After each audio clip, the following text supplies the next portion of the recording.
voice of thought begins to speak and claims the place of sight, believing what it feels and knows is all there is of life.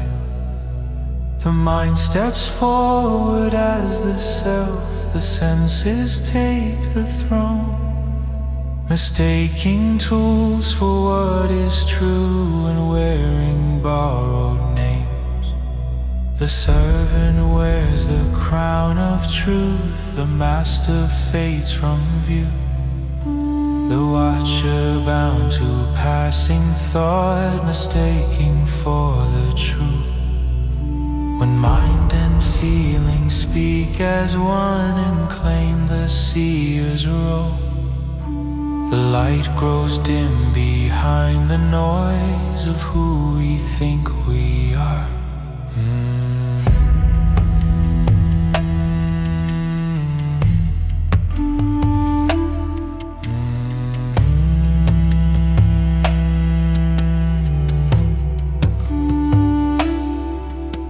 The inner witness stands untouched by fear or rising pride, yet habits pull attention down to currents deep inside.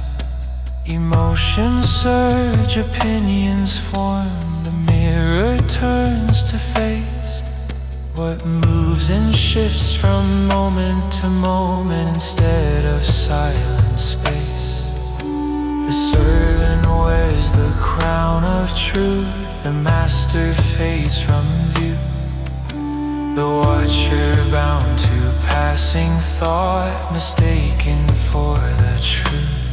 When mind and feeling speak as one and claim the seer's role, the light grows dim behind the noise of who we think we are.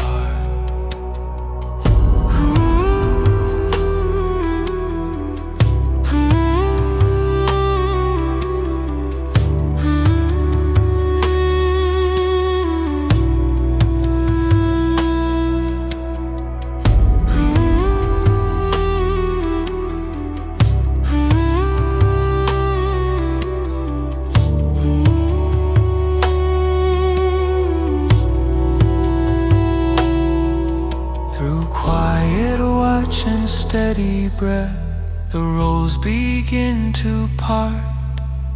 The tool returns to what it is, the seer to the heart. No fight, no force, no need to rule, no self left to defend. The witness rests as what remains when roles dissolve and end.